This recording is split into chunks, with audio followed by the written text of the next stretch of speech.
Welcome to this journey into one of the most unsettling cases in the history of the United States. Before we begin, I encourage you to comment where you are listening from and the exact time you are tuning in. It is interesting to see how far and at what hours of the day or night these stories reach. The auction block at Johnson Square was unusually full that spring morning in 1846. Savannah's wealthy had gathered, parasols and handkerchiefs in hand, shielding themselves not just from the Georgia sun, but from the stench of unwashed crowds. Elizabeth Mount stood slightly apart from the others, her morning dress a stark contrast against the white linen suits and colorful gowns around her. 6 months after becoming a widow, she had finally left the seclusion of her home, not for social visits or church, but for a matter of practicality. The Mount Plantation, 7 miles outside Savannah, needed hands, and Elizabeth needed someone strong to manage the tobacco fields her late husband had left in disorder. The auctioneer's voice echoed across the square, presenting each lot in terms of muscle, teeth, and the potential to work the fields. Elizabeth watched with a clinical eye, her gloved hands clutching a small leather notebook where she had been calculating numbers since dawn. Her inheritance was large but not limitless, and every decision had to be measured carefully. When Lot 17 was brought forward, the crowd fell quiet. The man stood tall, shoulders squared despite the iron shackles around his wrists. His skin was darker than most, almost a deep blue-black in the morning light, and thin, precise scars marked his chest in patterns that looked deliberate rather than the result of punishment. But it was his eyes that drew attention.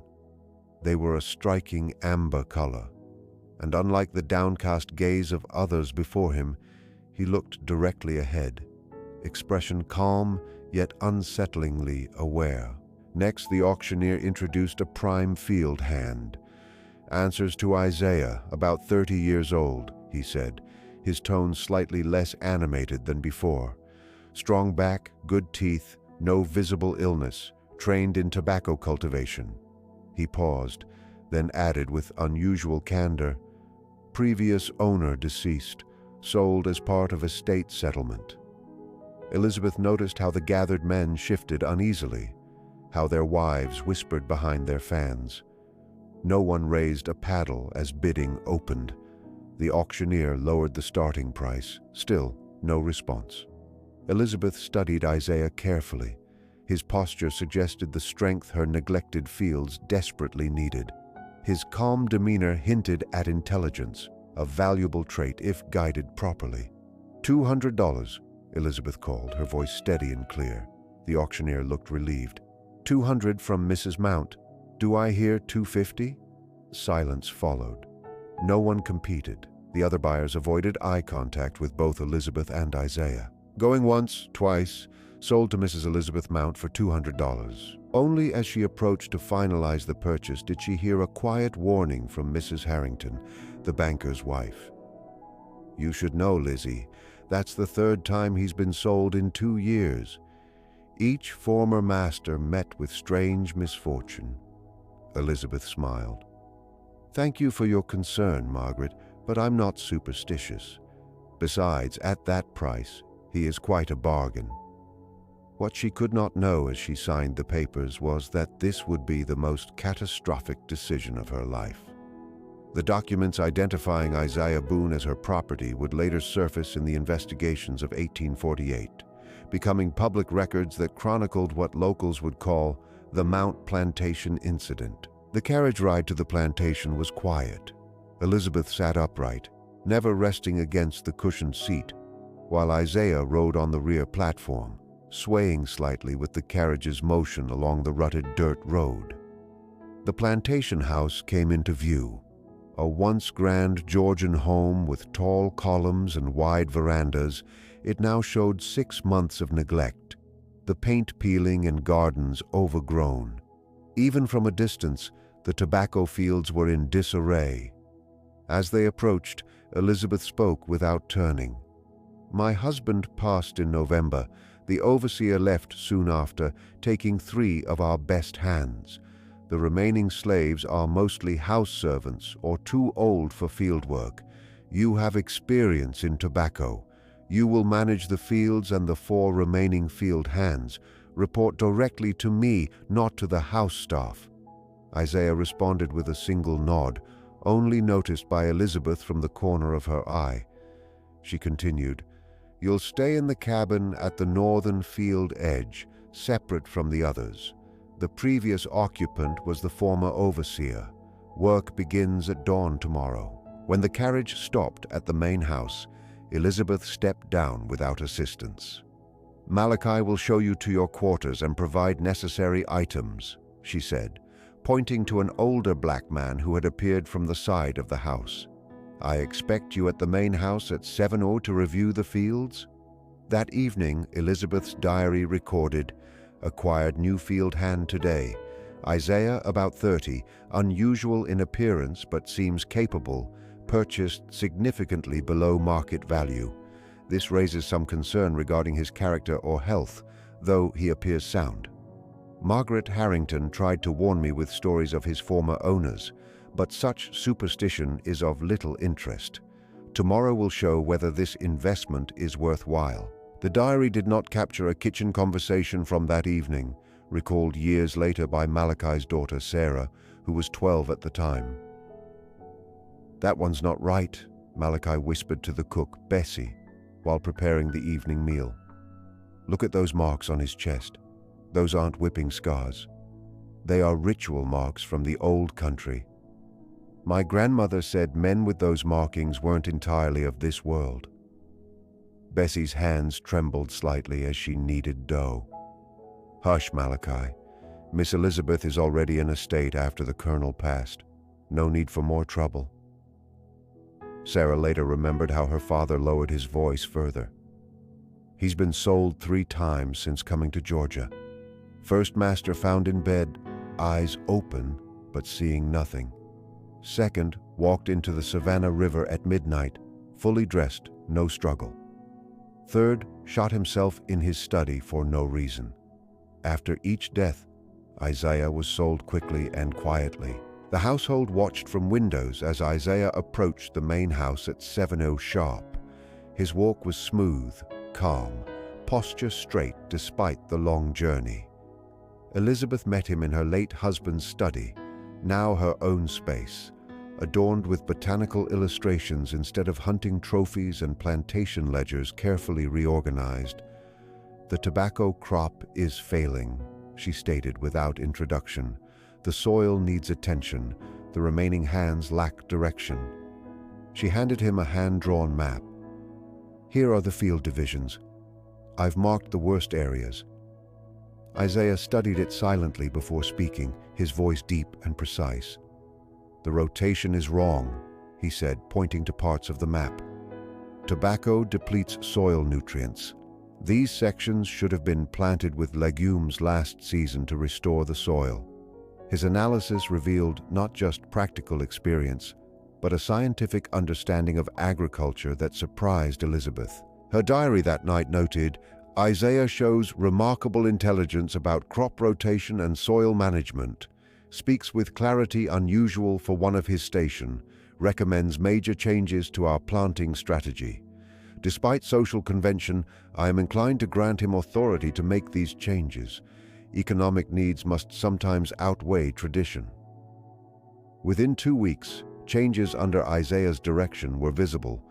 The field hands worked with renewed focus. Elizabeth, observing from the upstairs gallery each morning, noticed how differently they responded to him compared to her late husband's shouted commands and threats. Isaiah worked quietly, demonstrated techniques himself, and assigned tasks according to each worker's strength rather than arbitrary order. Curiously, the house staff seemed uneasy around him.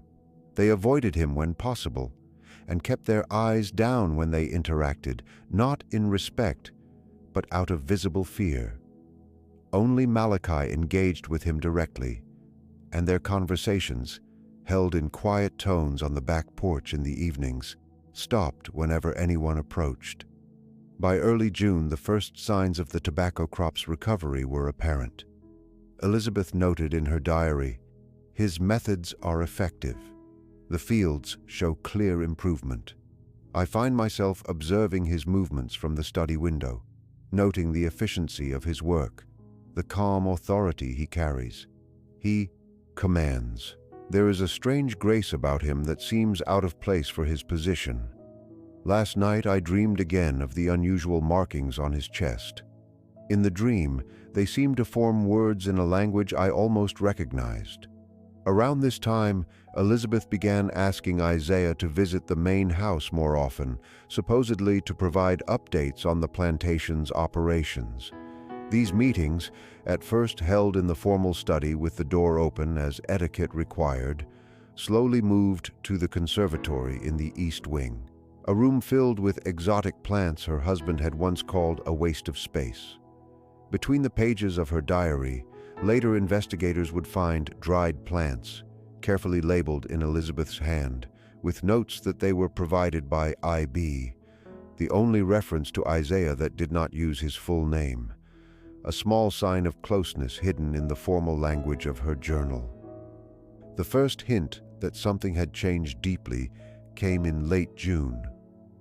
Sarah, now Elizabeth's personal maid after the previous one left citing illness, though rumors said she fled after witnessing something alarming, reported hearing Elizabeth and Isaiah in the conservatory. They spoke quietly, mentioning old ways and knowledge from across the sea. When Sarah entered the room, she saw Elizabeth examining one of the ritual scars on Isaiah's exposed forearm. Her gloves were off, her fingers tracing the marks with what Sarah described as a hungry intensity. On July 1, 1846, Elizabeth made a decision without precedent. She noted it calmly in her ledger. Malachi was relieved of his duties as head of the household staff, and Isaiah was assigned to oversee both the fields and the domestic operations. "Efficiency demands central control," she wrote. The household reacted in stunned silence. That night, 2 younger house slaves vanished, fleeing despite the harsh penalties for runaways. They were never seen again. Isaiah now moved between the field and the house with official authority, though he still stayed in his remote cabin. Elizabeth's diary entries became more frequent and enigmatic. "IB has shown me the meaning behind certain patterns, the knowledge carried in flesh and memory, passed down from those who understood the true nature of the world. The Colonel never guessed the power hidden in this land, power that needs only the right focus to appear. We have begun preparations. The soil must be ready, just as minds must be ready. IB says, I have skill now. My hands no longer shake when I draw the symbols." By August, Mount Plantation grew increasingly isolated from nearby estates. Elizabeth refused all visitors, claiming illness, and conducted business only through letters. Deliveries were left at the property gates rather than brought inside. The tobacco crop grew with an unnatural energy. Plants reached heights that drew notice from the few who passed by, their leaves glowing an almost luminous green at dusk. A cloying, sweet smell hung over the plantation, noticeable from half a mile away. In her final diary entry, dated September 23, 1846, Elizabeth wrote, "Tonight we finish what was started centuries ago in another land, interrupted by chains, ships, and the severing of sacred connections. IB says the alignment is perfect, the moon, stars, and the flow of energies through the earth. What the Colonel tried to force through cruelty, I have cultivated through understanding. The tobacco has absorbed what was offered. When burned, it will open the path." What happened that night was reconstructed much later, mainly from Sarah's hesitant testimony. She had hidden in a linen closet after delivering evening tea. From there, she watched Elizabeth and Isaiah walking together toward the main tobacco field. Elizabeth, dressed in a plain white shift instead of her usual formal gown, her hair loose, carried a brass bowl that shone in the moonlight. What occurred in the field remains mostly unknown. Sarah reported hearing chanting that made the air feel wrong and seeing flashes of blue light. Shortly before midnight, every dog in the area began howling at once. The household staff, already uneasy, barricaded themselves in the kitchen. At dawn, with no orders from the main house, Malek went to investigate. The tobacco field was devastated, plants blackened and shriveled as if struck by impossible frost, and the soil beneath was dark and stained. Elizabeth and Isaiah were nowhere in sight. Authorities were called only after a delivery man reported no response from the plantation for 3 days. Elizabeth was found in the cellar, sitting with her diary in her lap. She was alive but unresponsive, eyes open yet unseeing, body functioning, mind apparently absent. She spoke no words and recognized no one. The examining physician noted her pulse steady, breathing normal, but said the essential quality of personhood seemed gone. Isaiah was never found. During the investigation, several troubling details emerged. Despite its ruined appearance, the tobacco crop was harvested by Elizabeth's cousin, who managed the estate. Ignoring advice, he sold it to markets in Savannah and beyond. In the following months, physicians in Georgia, South Carolina, and Virginia reported unusual delirium among those who smoked Mount Plantation tobacco. Symptoms included vivid hallucinations, speaking unknown languages, and, in some cases, claiming to be someone else entirely, with memories of lands across the water. Elizabeth remained institutionalized until her death 17 years later, in 1863, during the Civil War. She never spoke again, though nurses observed her sometimes tracing patterns on her arms, like the ritual scars described on Isaiah. Mount Plantation was abandoned after 1850 when the main house burned down under unknown circumstances. The land remained uncultivated, locals refusing to work it. Maps from 1868 labeled the area unsuitable for farming. In 1922, the Georgia Historical Society tried to document the case, but found that most official records had been destroyed or altered.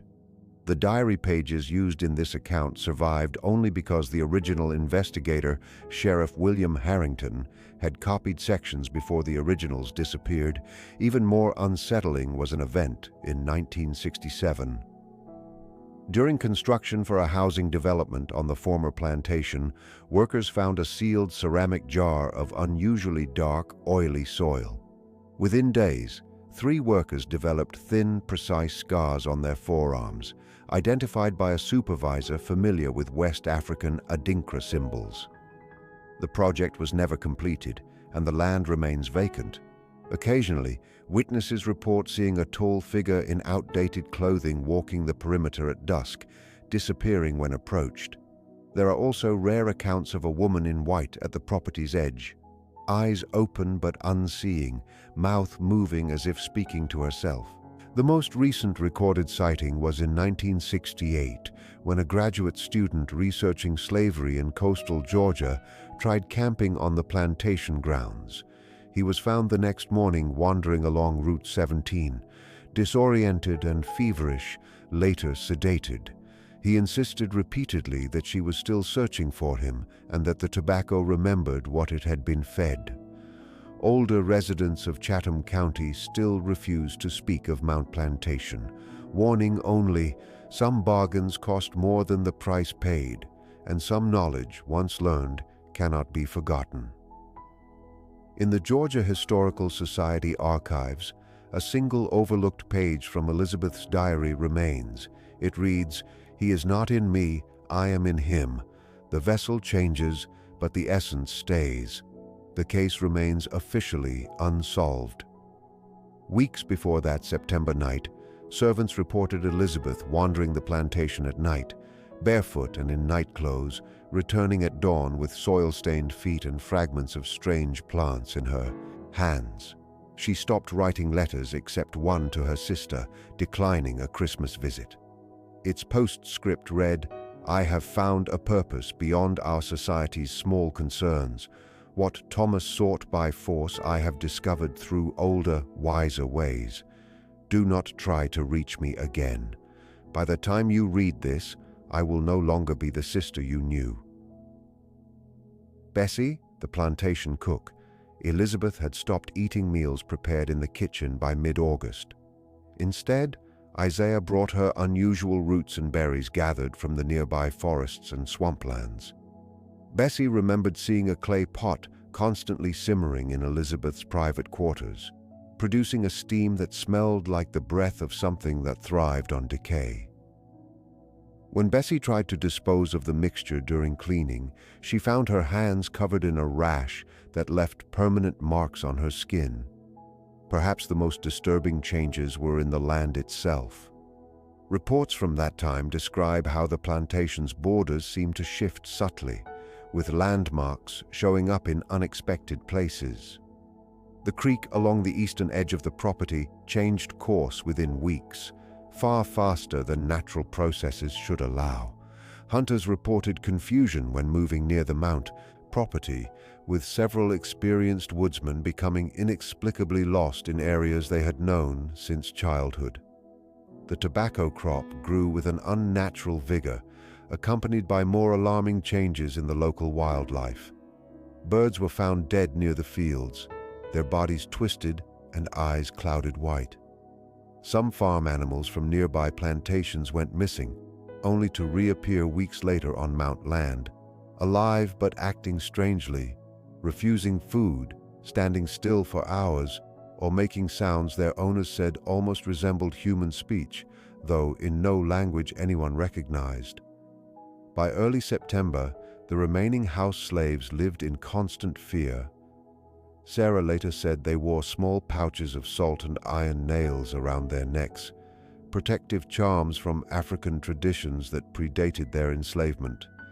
Malachi warned that no one should go out alone after sunset, and windows were lined with dried herbs thought to protect against evil. During this time, Elizabeth began her most disturbing practice, recorded only in Malachi's deathbed confession to his daughter in 1871, long after he had fled north during the chaos of the Civil War. According to him, Elizabeth started collecting small amounts of blood from household members while they slept, with such skill that most never noticed.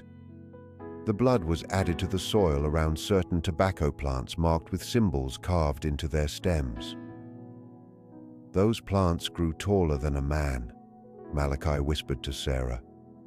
"Their leaves were streaked with red, and when the wind passed through them, it sounded like whispered names."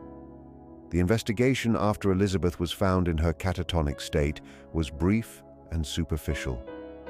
Modern scholars reviewing the remaining records noted several suspicious details. The lead investigator was a cousin of Colonel Mount's business partner. Some witness statements were apparently altered after being recorded. The medical examiner who studied Elizabeth was later committed to an asylum, reportedly after becoming obsessed with recreating the conditions that caused her state. One of the few honest assessments came from Dr. Jonathan Merritt, a physician at the Georgia State Hospital who examined Elizabeth in 1858, 12 years after the incident.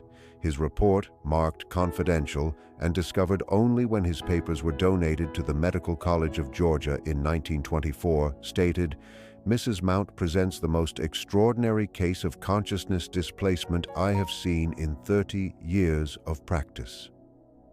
While her body lives, her essential self appears entirely absent. More concerning is the occasional sense that something else occupies the empty space where her mind once was. Something that watches from behind her eyes with patience, waiting for a chance." The fate of Isaiah Boone remains the central mystery of the Mount Plantation incident. No body was ever found, and no sightings were reliably reported after that September night. However, in the decades that followed, reports came from port cities along the eastern seaboard, Charleston, Norfolk, Baltimore, even as far north as Boston, of a charismatic preacher who appeared suddenly among free black communities performed ceremonies blending Christian symbols with older African traditions, and vanished just as suddenly, often following unexplained deaths or disappearances among prominent white citizens. Descriptions varied, but some details were consistent. He had unusually dark skin, amber eyes, and ritual scars visible when he rolled up his sleeves during particularly intense sermons. Many accounts mentioned his extraordinary eloquence and messages focused not on heaven, but on reclaiming power through ancestral knowledge. In 1861, a Baltimore police report noted the arrest of a man matching this description for inciting unrest. The man was detained overnight, but was found missing from his locked cell the next morning. The officer on duty smelled tobacco smoke just before discovering the empty cell, though no one had entered and no smoking materials were allowed inside. A clearer connection appeared in 1878 when a small leather-bound book was found during renovations of a former boarding house in Philadelphia that had been part of the Underground Railroad. The book had detailed botanical illustrations and notes on preparing various plant compounds, many native to West Africa rather than North America. Interspersed were philosophical passages about consciousness, the boundaries between mind and body, and spiritual transference. The final page had a single inscription, I be, from the soil of Mount, now free in all ways that matter. Handwriting analysis done by the University of Pennsylvania in 1943 confirmed that some marginal notes matched samples of Elizabeth Mount's handwriting, while the main text was written by an unknown hand. The tobacco harvested from Mount Plantation in autumn 1846 has its own troubling legacy. Despite its odd appearance, it was sold through regular commercial channels, mostly to markets in Savannah, Charleston, and Richmond. By spring 1847, physicians were documenting cases of what one doctor called tobacco madness, mainly affecting wealthy white men who bought the premium Mount Plantation tobacco. Symptoms followed stages. First came vivid dreams with unfamiliar landscapes, then spontaneous speech in languages they had never studied, and finally periods of complete personality changes, where victims claimed to be other people, often recalling life in West African villages before capture. These episodes started as minutes but grew longer and, in severe cases, became permanent. One well-documented case involved Judge William Harrington of Savannah, husband of Margaret Harrington, who had warned Elizabeth at a slave auction after smoking Mount tobacco at a gathering in April 1847. He excused himself, dizzy, and returned 30 minutes later speaking in an unknown language. When guests did not respond, he switched to heavily accented English, identifying himself as Kessi Ado, a warrior of the Ashanti captured in 1798 and brought to Georgia on a ship called the Mercy. His knowledge of historical details he could not have known, later verified through shipping records, caused shock. More alarming was his certainty that he was this other person, with no memory of his actual identity or family. This transformation lasted 3 days before he collapsed, awakening, with no recollection but showing a strong dislike for tobacco. By summer 1847, authorities linked these cases to Mount Plantation tobacco. Remaining stock was ordered destroyed, though rumors said some had been secretly kept by those who had witnessed its effects. Dr. Everett Chambers became so fascinated by the phenomenon that he set up a research sanctuary near Richmond to study affected individuals. His notes, published posthumously in 1852, suggested Mount Tobacco had somehow become a vessel for the consciousness of enslaved Africans who died without proper burial or ritual. Their spirits sought ways to return and reclaim agency in a world that had stripped them of control. Chambers' research facility burned mysteriously in October 1849. No patients survived. Chambers himself was found seated at his desk, physically unharmed, but in a state identical to Elizabeth Mount's, alive but absent, his awareness seemingly displaced. The Mount Plantation property itself developed a reputation that endures in local stories to this day. After the main house burned in 1850, several attempts were made to revive the land for farming, all ending in failure. Crops planted there either refused to grow or yielded produce that caused sickness when eaten. Animals would not graze on the property and became restless when forced onto the land. In 1893, a northern industrialist purchased the land at a fraction of its potential value, planning to build a textile mill on the site.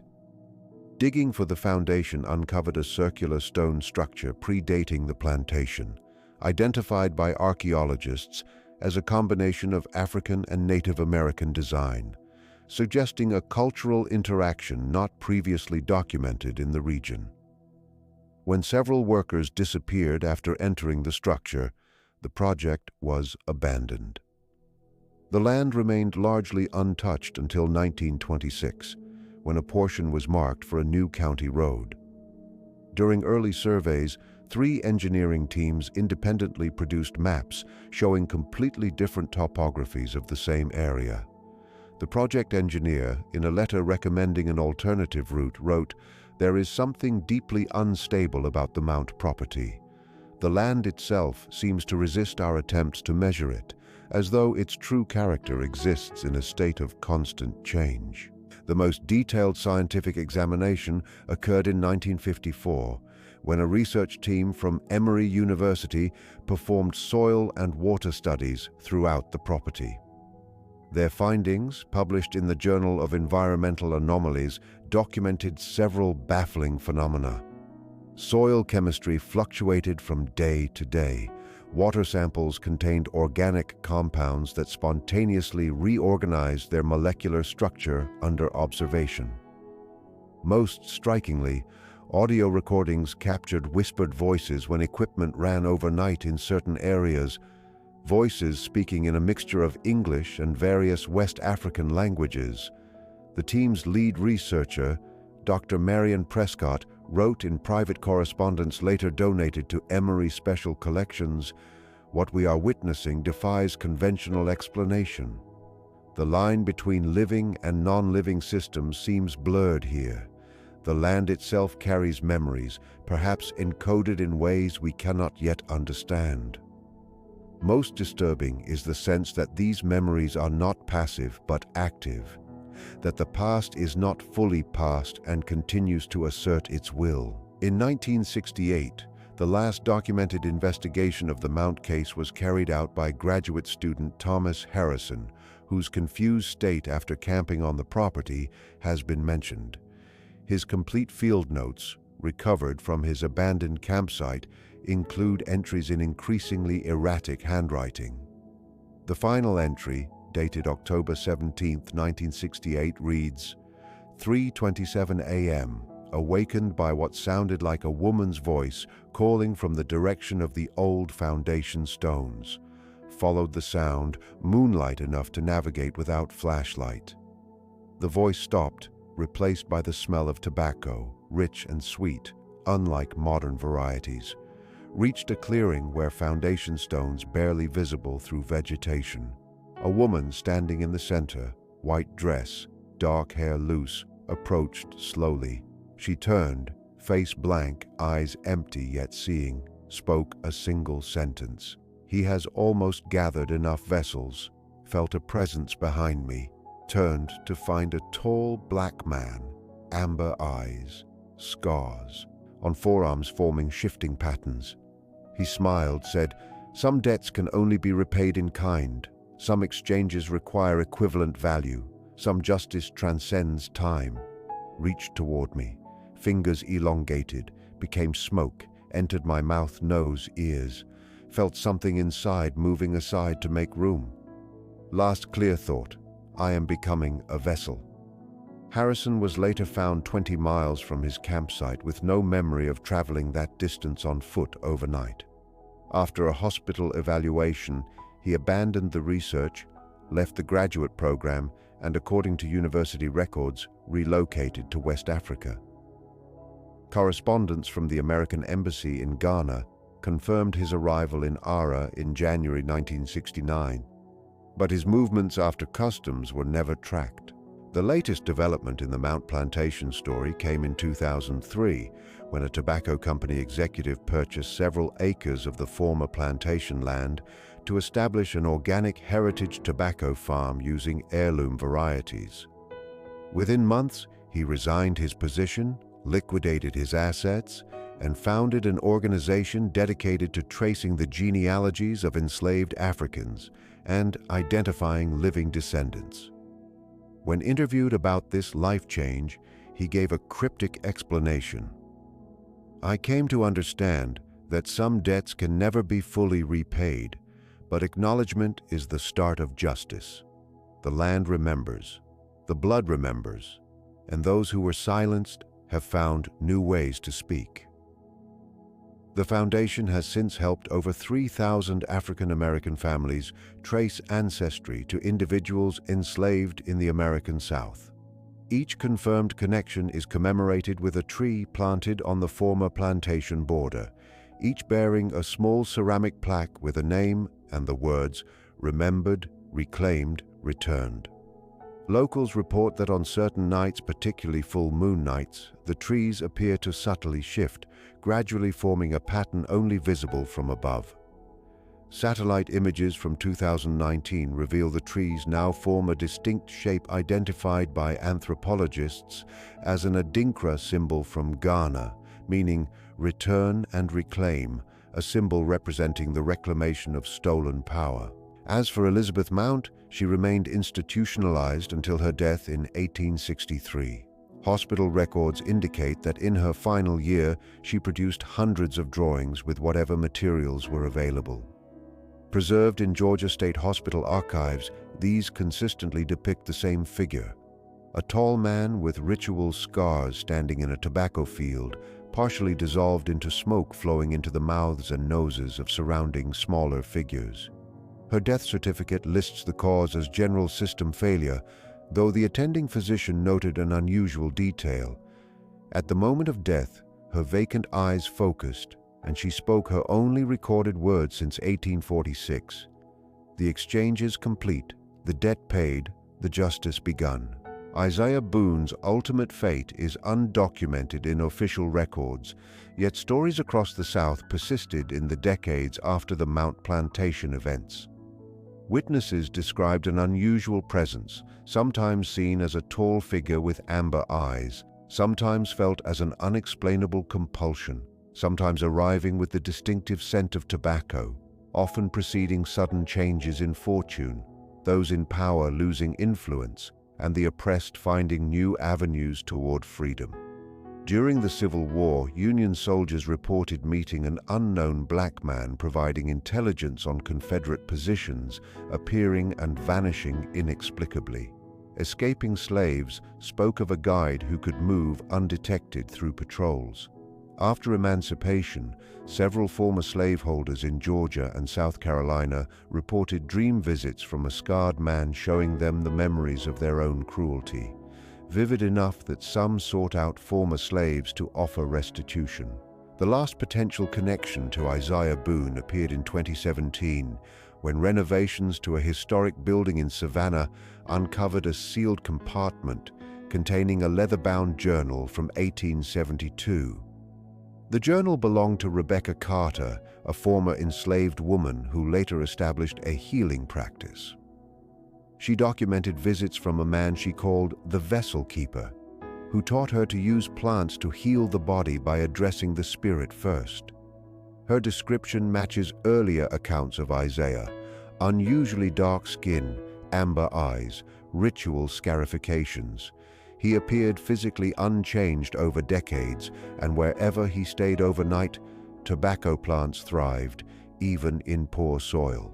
The final entry in her journal recounts a lesson on the power of presence, memory, and restoration, connecting the land, its history, and the people who endured its injustices.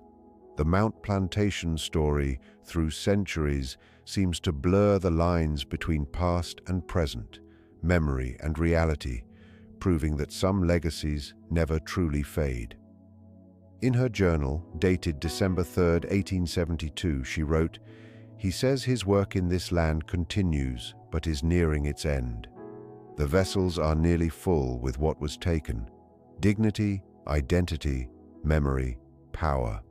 When the exchange is finished, he will return home across the water, carrying with him the essence of those from whom so much was stolen.